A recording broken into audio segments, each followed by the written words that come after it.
یمان net work کے معزز ساتھیوں، آج کی اس ویڈیو میں ہم بات کریں گے اسلام کے ایک ایسے حکمران کے بارے میں جس نے اپنی مختصر سی دور حکومت میں سب سے زیادہ ملکوں پر حکومت کی اور بہت سارے ملکوں کو فتح کیے۔ دوستو، ویڈیو کو شروع کرنے سے پہلے گزارش ہے کہ نئے آنے والے دوست ہمارے چینل یمان نیٹ ورک کو سبسکرائب کرتے ہوئے پاس میں بیل آئیکن کو دبا دیں تاکہ اسی طرح کا نالجبل اور ہسٹوریکل ویڈیو کا نوٹیفیکیشن سب سے پہلے آپ تک پہنچے، اور ہمارے حوصلہ افزائی کے لیے ہمارے ویڈیو کو ہمیشہ لائک کیا کیجیے۔ تو دوستو، ہم بات کر رہے ہیں اسلام کے دوسرے خلیفہ حضرت عمر ابن خطاب کے بارے میں۔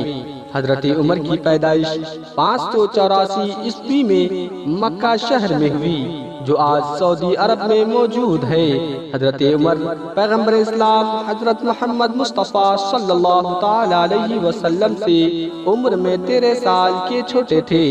حضرت عمر کی پیدائش مکہ کے سب سے مشہور خاندان میں ہوئی تھی۔ اس خاندان کو قریش خاندان کے نام سے جانا جاتا تھا۔ اسی خاندان میں پیغمبر اسلام حضرت محمد مصطفیٰ صلی اللہ تعالی علیہ وسلم پیدا ہوئے تھے۔ دوستو، حضرت عمر کے والد نے بچپن میں ہی اونٹ چرانے کا کام حضرت عمر کو سونپ دیا تھا۔ حضرت عمر نے بچپن میں ہی پڑھنا لکھنا سیکھ لیے تھے اور ساتھ ہی جوان ہونے سے پہلے تلوار بازی، گھوڑ سواری اور نیزے بازی جیسے ہنر سیکھ لیے تھے۔ دوستو، حضرت عمر مکہ کے مشہور پہلوانوں میں سے ایک تھے جن کا پورے مکہ میں بڑا دبدبہ تھا۔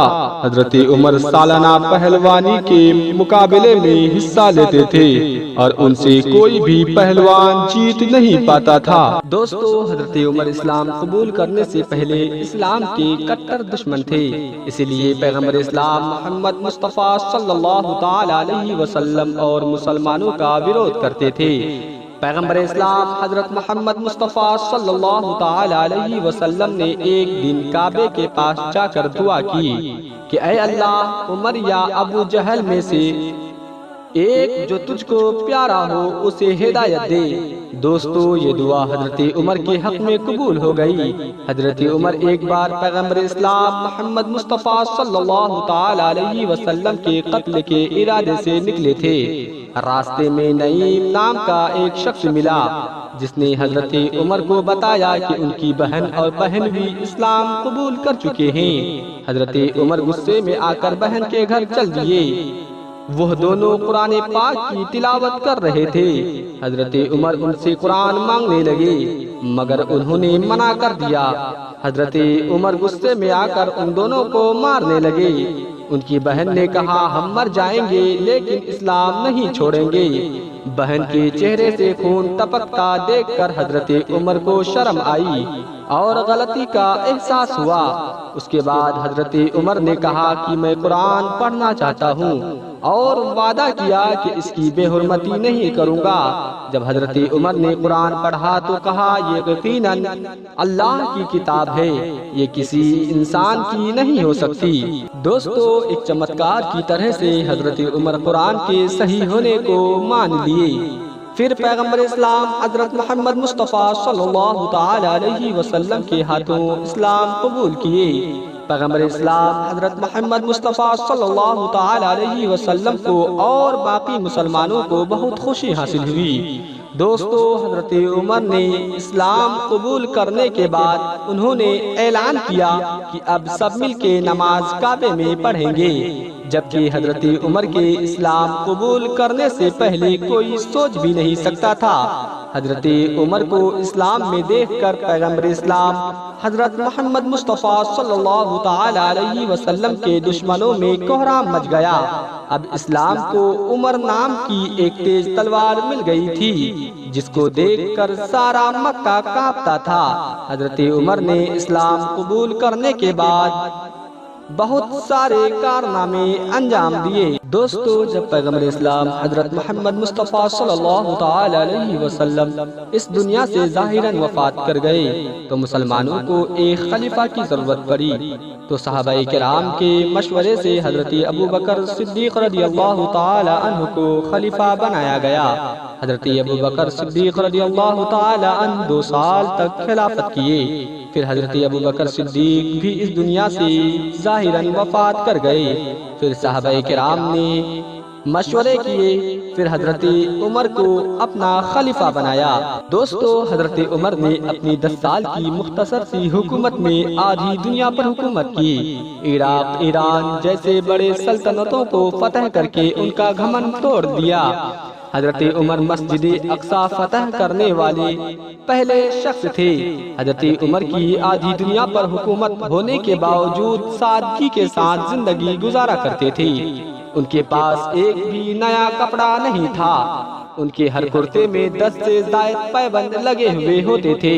حضرت عمر کی آدھی دنیا پر حکومت ہونے کے باوجود ان کی تخت مسجد نبوی کی ٹوٹی چٹائی ہوا کرتی تھی اور سوتے وقت پتھر کو اپنا تکیہ بنا کر سویا کرتے تھے۔ حضرت عمر دنیا کا پہلا خلیفہ تھے۔ جب رات کو پورے مدینے کے لوگ سو جاتے تھے، حضرت عمر گھما کرتے تھے کہ کہیں کوئی غریب بھوکا تو سو نہیں گیا۔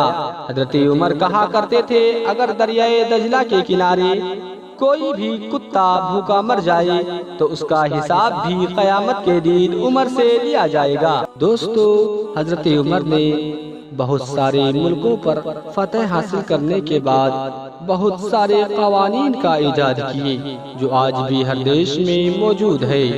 ان میں سے ایک سن ہجری کا ایجاد کرایا، پھر پولیس کا محکمہ بنایا، عدالتی نظام قائم کیے، قید خانے بنائے، فوجی نظام قائم کیے، ناانصافی کرنے والے ججوں کو سزا دینے کا نظام بنائے۔ دوستو، اس کے علاوہ حضرت عمر نے بہت سارے قوانین کا ایجاد کیا۔ حضرت عمر کی سخاوت اور سادگی پر دیکھ کر اپنے تو اپنے غیر بھی حضرت عمر سے پربھاوت ہوئے۔